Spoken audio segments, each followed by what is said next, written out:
बिस्मिल्लाहिर्रहमानिर्रहीम। अस्सलाम वालेकुम नाज़रीन, आप यूट्यूब चैनल देख रहे हैं। मैं इमरान खान हूँ। DGISPR आया, उसने स्टेटमेंट दिया कि जिस दिन इमरान खान की हुकूमत गिरी और नई हुकूमत आई, डॉलर का रेट बेहतर हुआ है, पाकिस्तान की इकॉनमी, स्टॉक एक्सचेंज बेहतर हुई है। लेकिन वो एक स्टेटमेंट ही था, उसके बाद से लेकर अब तक हम लगातार गोते खा रहे हैं। पाकिस्तान की मईशत ज़मीन बोस हो गई, सरमाकारी 50 साल की कम तरीन सतह पर चली गई, बेरोजगारी और गुर्बत के रिकॉर्ड टूट गए, एक्सपोर्ट्स पाकिस्तान की लगातार कम हो गई और कौमी पैदावार में लगातार कमी होना शुरू हो गई। यानी कॉटन हम पैदा करते थे, आज पहले से कम पैदा करते हैं, बाकी इजनास भी पहले से कम पैदा करते हैं। हमारी कौमी पैदावार लगातार, चाहे वो प्रोडक्शन फैक्ट्रियों में हो रही है, चाहे ज़राअत में हो रही है, वो कम हुई है, बढ़ी नहीं है। इंसानी हकूक की बदतरीन पामालियां पाकिस्तान में की गई और आलमी सतह पर पाकिस्तान का तशख्खुस, उसे काफ़ी नुकसान पहुंचाया गया। सारी एजेंसियों और इदारों को इसी काम पे लगा दिया गया कि इमरान खान से जुड़े लोगों को तबाह बर्बाद कर दो। कोई नैरेटिव पाकिस्तान की मिलिट्री एस्टेब्लिशमेंट की ख्वाहिश के खिलाफ नहीं आना चाहिए। और एजेंसियां वो काम करना शुरू हो गई जो काम इस शिद्दत से उन्होंने इससे पहले कभी नहीं किया था, और इसके असरात आपको आने वाले सालों में नजर आएंगे। अमनो अमान की सूरत हाल बुरी तरह खराब हो गई क्योंकि तवज्जो एजेंसियों की किसी और तरफ थी। जमहूरी निज़ाम का बेड़ा गर्क कर दिया गया। पाकिस्तान में जमहूरियत नहीं है, ये पाकिस्तान का हर आदमी कहता है, बल्कि जो हुकूमत में मौजूद वज़रा हैं वो कहते हैं कि ये हाइब्रिड निज़ाम, एक दोगला निज़ाम है जिसमें जमहूरियत का अमल दखल नहीं है। ये दोगला निज़ाम है। पाकिस्तान में जर्नैल मुल्क को चला रहे हैं और हम सिर्फ स्टीयरिंग व्हील पे बैठे हुए आपको दिखाई दे रहे हैं। अपने मुंह से कहते हैं वो। तो हाइब्रिड निज़ाम के नाम पर सिविलियन इदारों का control Aahista Aahista military officers के पास जाना शुरू हो गया, और अब लगभग ज़्यादातर इंतजाम उनके पास है जिन लोगों को इन इदारों को चलाने का किसी किस्म का कोई तजर्बा नहीं है। सरमायाकार पाकिस्तान से भाग गए और ब्रेन ड्रेन लगातार हो रहा है। लोग अपना सरमाया पाकिस्तान से निकाल रहे हैं, हुंडी करके, किसी भी तरीके से मनी लॉन्ड्रिंग करके लोग पाकिस्तान से बाहर पैसा लेकर जा रहे हैं। यूरोप में बहुत पैसा गया है, बरतानिया में बहुत पैसा गया है, लोग मिडल ईस्ट के अंदर बहुत पैसा निकाल कर ले गए हैं। मोहसिन नकवी ने खुद कहा कि $100 अरब पाकिस्तान से बाहर सिर्फ इन 3-4 सालों में चला गया। ये मोहसिन नकवी ने अपने मुंह से बताया। असल फिगर इससे भी ज्यादा है। तो सरमायाकार भी पाकिस्तान से भाग गए, ब्रेन ड्रेन हो रहा है। जो पढ़े लिखे लोग हैं, डॉक्टर्स बहुत बड़ी तादाद में चले गए, इंजीनियर्स बहुत बड़ी तादाद में चले गए, कारोबारी लोग, IT एक्सपर्ट्स, जो हुनरमंद हैं, वो पाकिस्तान छोड़ छोड़कर बाहर जा रहे हैं। लगभग पाकिस्तान ने 40,000 अरब का कर्जा लिया इन 4 सालों में। 40,000 अरब का, इतना कर्जा पाकिस्तान जब से बना तब से लेकर अब तक लिया था। तो कर्जा लेने का भी पाकिस्तान ने सारा रिकॉर्ड तोड़ दिया। पाकिस्तान की मिलिट्री एस्टेब्लिशमेंट ने गुज़िश्ता 4 सालों में सब कुछ करके देख लिया। हुकूमत गिरा दी, अपनी हुकूमत बना ली, पूरा इलेक्शन चोरी कर लिया, ना इंसाफियों के रिकॉर्ड कायम कर दिए, अदलिया और मीडिया और पार्लियामान को यरगमाल बना लिया, मगर मुल्क एक कदम भी आगे नहीं चल पाया। इमरान खान पाकिस्तानियों की जिद बन गया है। ये बात पाकिस्तान की मिलिट्री एस्टेब्लिशमेंट को समझ जानी चाहिए। पाकिस्तानियों की ये जिद है, यानी एस्टेब्लिशमेंट की जिद है कि इमरान खान को आने नहीं देना, और अवाम की जिद है कि हम इमरान खान को लाकर दिखाएंगे। अब एस्टेब्लिशमेंट ने अपने ही मुल्क के लोगों से लड़ाई शुरू कर दी है। पाकिस्तान की मिलिट्री एस्टेब्लिशमेंट यानी पाकिस्तान के चंद जर्नैलों ने, जो टॉप पर बैठे फैसले कर रहे हैं अपने मफाद के लिए, उन्होंने चंद सियासतदानों या खानदानों के साथ मिलकर यह जिद बना ली है कि हमने इमरान खान को नहीं आने देना, जबकि अवाम ने जिद बना ली है कि हम इमरान खान को लेकर आएंगे। अब जब तक यह मैच पड़ा रहेगा ना, तब तक पाकिस्तान आगे नहीं बढ़ता। यह है सादी सादी बात। अब आने इमरान खान बाहर कैसे आएंगे? देखिए, एक बात तो बड़ी क्लियर है कि इमरान खान की फैमिली भी अब ये बात मानना शुरू हो गई है कि इमरान खान साहब की पार्टी इमरान खान साहब को बाहर निकालने के लिए किसी किस्म की कोई एक्टिविटी नहीं करने वाली। अभी ये एक स्टेटमेंट मैं आपको सुनाता हूं। उस्मा खानम इमरान खान की बहन है, वो एक स्पेस में बात कर रही थी। उन्होंने क्या कहा, जरा ये सुनिए। मगर आप दूसरा अभी सेमिया तोड़ने का तो हमारे तक नहीं आया था। हाँ, और जहां आप कह रहे हैं कि ये बिल्कुल हमें, ये नौरीन को पता है कि इनको बड़े लोगों ने कहा आगे, हमें इंफॉर्मेशन दी कि आपके लोगों ने ही आपकी मुलाकातें बंद कराई हैं, कि आपके लोग ही नहीं चाहते कि आप जाके मुलाकात करें और कोई इंस्ट्रक्शन है। हमें नहीं, हमें किसी ने डायरेक्टली, मगर इंफॉर्मेशन हमें ऐसे आती है। अब अल्लाह जानता है कितनी सच है, मगर हमें भी अब यही महसूस होता है। ये वो कह रही है कि अब हमें ये इंफॉर्मेशन मिली कि बहनों की मुलाकातें भी पार्टी के लोगों ने रुकवाई हैं। ये मैंने ना इससे पहले ये बात सुनी भी थी। 1-2 जर्नलिस्ट हैं, उन्होंने मुझे बताया था कि ये खबर है, और ये एस्टेब्लिशमेंट को कहा गया कि जनाब बहनें जाती हैं तो इमरान खान साहब की तरफ से सख्त स्टेटमेंट आता है, वो आकर बाहर बता देती हैं, तो मामला वहाँ से ख़राब होता है, आप मुलाकात ही ना करवाएं। अब इमरान खान की बहन ये बात कर रही हैं कि जनाब नहीं, हमें पार्टी हमारे खिलाफ हो गई, वो नहीं मिलवाने देते। दूसरा, पार्टी के अंदर शदीद इख्तलाफात पैदा हो गए हैं कि इमरान खान साहब को बाहर कैसे लेकर आना है। देखिए, इस वक्त कुछ लोग हैं जो चौधरी बने हुए हैं और इमरान खान साहब के आशीर्वाद से बने हुए हैं। उन्होंने ये दावा किया है कि इमरान खान के लिए हम रिलीफ हासिल करके दिखाएंगे, आप चंद महीने खामोश रहें। अब मेरे पास पक्की खबर नहीं है, लेकिन इस्लामाबाद में 3 लोगों ने, डिफरेंट लोगों ने ये दावा किया मेरे साथ, मुझे ये खबर दी, जिनमें से 2 जर्नलिस्ट हैं, एक और मेरा सोर्स है। उन्होंने ये कहा कि अगले 4 महीने तक किसी किस्म का कोई एहतजाज नहीं होगा। मैंने कहा जी क्यों नहीं होगा? उन्होंने कहा जी कि अचकजई साहब ने भी और बाकी लोगों ने भी ये कह दिया है कि अभी एहतजाज से आप रुक जाएं, और इन्हें कोई यकीन दहानी करवाई गई है मुबैना तौर पे कि कोई ना कोई रिलीफ आपको मिल जाएगा। अब इस किस्म की ट्रक की बत्तियों के पीछे ना एस्टेब्लिशमेंट ने बड़ी दफा लगाया पीटीआई को, मुज़ाकरात हो रहे हैं, बात होने वाली है, कुछ रास्ता निकलने वाला है, ये बार बार लगाते हैं ट्रक की बत्ती के पीछे। 4 महीने वैसे भी ये लोग कोई एहतजाज कर नहीं सकते, अब तो सख्त गर्मी आने वाली है, आगे बजट आ रहा है और इससे अच्छी अपोजिशन हुकूमत को कभी नहीं मिलेगी। आप देखिएगा, हुकूमत जैसा चाहेगी बजट पास करेगी और ये अपोजिशन कुछ भी नहीं कर सकेगी, इतना सा भी कुछ नहीं कर सकेगी। पीटीआई के दिमाग में ये है कि ये कुछ ना कुछ करके कोई डील बना लेंगे। इमरान खान पे एस्टेब्लिशमेंट का जब दबाव बहुत ज्यादा बढ़ेगा तो उसके नतीजे में कुछ ना कुछ करके ये लोग कोई डील बना लेंगे और उस डील के नतीजे में पाकिस्तान तहरीक इंसाफ को दोबारा मौका मिल जाएगा। लेकिन इमरान खान एस्टेब्लिशमेंट के सामने फिलहाल अब तक जो मेरी इत्तला है वो हार मानने के लिए तैयार नहीं है। अब जो इमरान खान साहब का एक अंदाजा था कि उनकी पार्टी के लोग अवाम को लीड करेंगे, अब वो तो दिखाई दे नहीं रहा। क्या अवाम खुद से निकल आएगी? देखिए, एक दिन तो पाकिस्तानियों को निकलना पड़ेगा, लेकिन क्या इमरान खान के पास उतना वक्त है कि वो इंतजार करें और उनके पास उतनी सेहत है कि वो इंतजार करें उस वक्त का जब लोग निकलेंगे?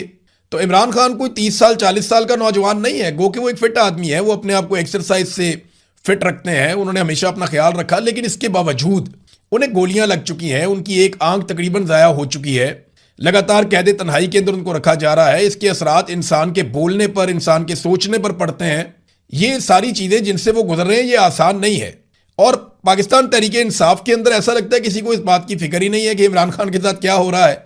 बड़ी तकलीफ होती है ये सोच करके एक साबिक वजीर आजम को सिर्फ एक मिलिट्री एस्टेब्लिशमेंट की ख्वाहिश के ऊपर बगैर किसी जुर्म के जेल के अंदर डाला हुआ, और वो जेल काट रहा है, और कोई आदमी उसकी पार्टी में जो उसके नाम लेकर MPs MNAs बन गए, मिनिस्टर्स बन गए, जिनको वजारतें मिल गई, वो उसका नाम लेकर आ गए, लेकिन आज उसके लिए खड़े होने को तैयार नहीं है। पता नहीं कैसे इनकी गैरत गवारा करती है, मुझे तो समझ नहीं आती। ये बेनिफिशरी है सारे इमरान खान के, सारे इमरान खान के बेनिफिशरी है। इनमें से कोई भी मार खाने के लिए तैयार नहीं है, कोई भी जेल जाने के लिए तैयार नहीं है। औरतों ने अच्छी लड़ाई लड़ी है, यानी सनम जावेद ने अच्छी लड़ाई लड़ी है, यास्मीन राशिद साहिबा ने अच्छी लड़ाई लड़ी है, जब तक वो बाहर थी उन्होंने बड़ी अच्छी लड़ाई लड़ी, आलिया हमजा साहिबा ने, और बहुत सारी खवातीन हैं, मैं नाम लेना भूल जाऊं, भुट्टा साहिबा हैं, और खवातीन हैं जो रावलपिंडी में बहुत खवातीन निकलती हैं, जो इमरान खान की बहनों के साथ भी जाती हैं। तो मैं सबका नाम जिनका ना ले पाऊँ मैं मादरत चाहता हूँ, जो अंदर है बेचारी उनका मैं तस्करा कर रहा हूँ। खवातीन ने अच्छी लड़ाई लड़ी है, लेकिन यहाँ बहुत सारे लोग जिनके बड़े बड़े दावे थे वो दिखाई नहीं दिए, पता ही नहीं चला गए किधर। तो डील की आस लगाई हुई है तहरीक इंसाफ के लोगों ने कि शायद कोई बात बन जाए। अब नादरीन आए एक बड़ी खबर की तरफ। बड़ी खबर जो बैनुल-अक़वामी फ्रंट से है वो ये है कि ईरान ने अपनी ताज़ा तरीन तजावीज़ का नया मुसव्वदा पाकिस्तान को दिया है कि ये अमेरिका तक पहुंचा दें। अब इससे पहले ईरान ने एक मुसव्वदा दिया था कि अमेरिका के पास ये तजावीज़ लेकर जाएं, उसको मुस्तरद कर दिया डोनाल्ड ट्रंप ने, क्योंकि डोनाल्ड ट्रंप डू मोर कह रहा है कि जनाब और बेहतर डील चाहिए, मुझे मजीद फेस सेविंग चाहिए। अब ईरान एक लेवल से आगे तो दे नहीं सकता, लेकिन ईरान ने अच्छा ये किया कि एक और मरतबा लचक दिखाई है, और पाकिस्तान ने ये रिक्वेस्ट भी की है कि अभी किसी किस्म का कोई हमला ना किया जाए, जंगबंदी उसको जारी रखा जाए। अमेरिका ने इसको गैर मुअय्यना मुद्दत के लिए जंगबंदी की हुई है, और ईरान जारहियत तो कर नहीं रहा, तो वो बैठा हुआ सुकून से, लेकिन जो नाकाबंदी हुई है वो लगातार ईरान को परेशान कर रही है, और हर गुजरते दिन के साथ ईरान के लिए मुश्किलात बढ़ रही हैं। ऐसा नहीं है कि नाकाबंदी से ईरान को कोई प्रॉब्लम नहीं हो रहा, बिल्कुल हो रहा है, काफ़ी प्रॉब्लम हो रहा है, और इस प्रॉब्लम का कोई ना कोई हल ईरान को निकालना पड़ेगा। बहरहाल इन्होंने कुछ तरामीम शुदा तजावीज़ दोबारा से पाकिस्तानी हुकूमत के ज़रिए से अमेरिका को भिजवाई हैं। अब इस पर एक मरतबा फिर अमेरिका का स्टेटमेंट आया कि ईरान की भिजवाई गई नई तजावीज़ से मुतमईन नहीं हूं, डोनाल्ड ट्रंप ने फिर कह दिया। अब ट्रंप का जो अंदाज़ा है या अंदाज़ है बात करने का, मुझे लगता है कि डोनाल्ड ट्रंप को मुकम्मल फतह चाहिए, या वो इस तासुर के साथ मिड टर्म इलेक्शन में जाना चाहते हैं कि उन्हें मुकम्मल फतह मिली है, या कम से कम इसराइल को वो मुतमईन करना चाहते हैं कि अब खित्ते में इसराइल के लिए किसी किस्म का कोई खतरा नहीं रहा। देखिए, ईरानी मिसाइल टेक्नोलॉजी से या ड्रोन से कोई इतना बड़ा प्रॉब्लम नहीं है अमेरिका को, वो इसका कोई ना कोई सोल्यूशन निकाल लेंगे। लेकिन अगर ईरान ने एटमी तजर्बा कर लिया तो उसका फिर उनके पास कभी भी कोई हल नहीं होगा। फिर जितनी मर्जी ईरान पे पाबंदियां लगाएं, अल्टीमेटली इनको ईरान से बात करनी पड़ेगी। और एक वक्त आएगा कि ईरान नॉर्मल बाकी मुल्कों की तरह जिनके पास एटमी कुव्वत होने का एक सर्टिफिकेट है या जिनके पास एटमी हथियार है, उनकी तरह ईरान भी सर्वाइव करेगा। ईरान को central Asia, Russia, even Pakistan side, India, ये सब ईरान से ताल्लुकात रखते हैं। आप बिल्कुल उसको बंद करके नहीं रख सकते। बहुत बड़ा मुल्क है, एक तरफ उसके तुर्की है, इराक है, ऊपर रशिया है, सेंट्रल एशिया से मिलता है, अफगानिस्तान से मिलता है, पाकिस्तान से मिलता है, और बहुत बड़ी सरहदें हैं। सामने की तरफ ओमान है, बहुत सारे खलीजी ममालिक हैं। तो ईरान कोई ऐसे तर्न वाला नहीं है जिसको आप समझें कि बिल्कुल ही एकदम खत्म हो जाएगा। तो अब ये ईरान ने तजावीज़ दी, लेकिन डोनाल्ड ट्रंप ने, क्योंकि डोनाल्ड ट्रंप के कोर्ट में बॉल है, तो डोनाल्ड ट्रंप ने ही फैसला करना है कि अब क्या होगा। तो डोनाल्ड ट्रंप ने कहा जी कि वो मुतमईन नहीं है। ये नहीं बताया दोनों ने कि तजावीज़ है क्या, लेकिन ईरान ने मजीद फ्लेक्सिबिलिटी दिखाई है। तो मे बी फ्लेक्सिबिलिटी यही हो कि यूरेनियम को चंद सालों के लिए वो डील दे रहे हो कि जी इतने सालों तक हम कुछ भी नहीं करेंगे, हम आपके मुआहदे के मुताबिक चलेंगे, हम ये चीज़ें तय कर लेते हैं। मे बी ईरान जो है वो इन चीज़ों पर एग्री कर गया हो। और दूसरा, आबना हुर्मुज़ को खोलने के लिए चाइना ने भी अक़वाम मुत्तहिदा में बात की है। ईरान कहता है जी आप ये नाकाबंदी खत्म करें, मैं आबना हुर्मुज़ को खोल देता हूं। तो ये विन विन सिचुएशन हो जाएगी दोनों के लिए। लेकिन ईरान के पास आबना हुर्मुज़ का एक ऐसा पॉइंट अब हमेशा के लिए आ जाएगा कि वो जब चाहेगा ये दुखती रग को पकड़ लिया करेगा। ये बात अमेरिका को और अरब ममालिक को समझ आ गई। वो कोई इसका ऐसा सोल्यूशन निकालेंगे या कोई ऐसा हल निकालेंगे कि बैन अल-अक़वामी सतह पे आबना हुर्मुज़ को आइंदा कंट्रोल किया जाएगा। वो कुछ ऐसा करना चाहेंगे। तो ईरान भी अपने आप को मुकम्मल तौर पे बाहर नहीं निकालेगा। अमेरिका ने, क्या ये मुमकिन है कि अमेरिका हमला करे? तो इसके लिए जो बड़ी खबर है मैं आपको बताता हूं कि CENTCOM commander admiral Brad Cooper और पीट हेग्सेट, जो इनके वजीर दिफा है, और joint chiefs chairman general Dan Caine, इन्होंने डोनाल्ड ट्रंप को ईरान के खिलाफ मुमकिना नए मिलिट्री ऑपरेशन पर ब्रीफिंग दी और 3 ऑप्शंस पे गौर किया गया। यानी डोनाल्ड ट्रंप ने ब्रीफिंग ली है सेंटकॉम के कमांडर से, और उसके साथ वजीर दिफा थे, उसके बाद जो है वो जॉइंट चीफ चेयरमैन थे, और इन सब से उन्होंने ब्रीफिंग ली है और 3 ऑप्शन पे गौर किया गया। नंबर 1 ये है कि मुख्तसर मुद्दत में शदीद तरीन हमला किया जाए ईरान पे, और साथ ही मुज़ाकरात करके मामला हल किया जाए ताकि फेस सेविंग हो जाए बड़े पैमाने पे। नंबर 2, आबना हुर्मुज़ पे कब्जे का एक मनसूबा पेश किया गया कि अगर इस पे कब्जा कर दें पूरे तरीके से तो उसमें क्या करना पड़ेगा। नंबर 3, ईरान से अगर अफसूदा यूरेनियम उठाकर लेकर जानी है तो ज़मीनी ऑपरेशन करना है तो उसका तरीक़ाकार क्या होगा। ये 3 ऑप्शंस उनके सामने डोनाल्ड ट्रंप के रखी गई हैं, जो अमेरिकन मीडिया में रिपोर्ट हुई। याद रखिएगा कि 26 फरवरी को, यानी 28 फरवरी को अटैक किया था अमेरिका ने, और 26 फरवरी को डोनाल्ड ट्रंप को बिल्कुल ऐसी एक ब्रीफिंग दी गई थी हमले से 2 दिन पहले।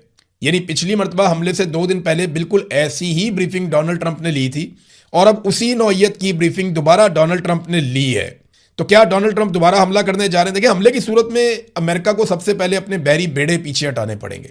उसकी वजह यह है कि पिछली मरतबा अमेरिकी अड्डों के ऊपर जो ईरान ने अटैक किया वो अमेरिका के लिए हिला देने वाली चीज़ थी, वो उसकी तवक्को नहीं कर रहे थे, और काफ़ी नुकसान हुआ अमेरिका का, इसराइल का भी, अरब ममालिक का भी।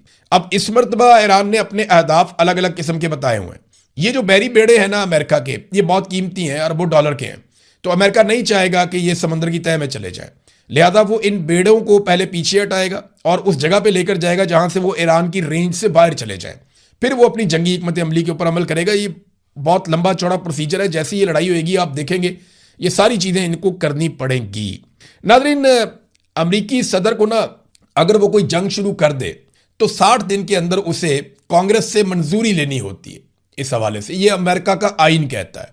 तो डोनाल्ड ट्रंप से जब पूछा गया कि जनाब आज 60 दिन मुकम्मल हो गए तो क्या आप कांग्रेस से इसकी अप्रूवल ले रहे हैं, तो कोई इतनी अच्छी पोजीशन तो नहीं है अमेरिका में डोनाल्ड ट्रंप की। तो उन्होंने कहा जी कि मुझे अप्रूवल लेने की जरूरत नहीं है। उसकी वजह यह है कि 60 दिन से पहले जंगबंदी हो चुकी है। यानी हमारी जंगबंदी तो अप्रैल में शुरू में हो गई थी और जंग 60 दिन तक चली नहीं।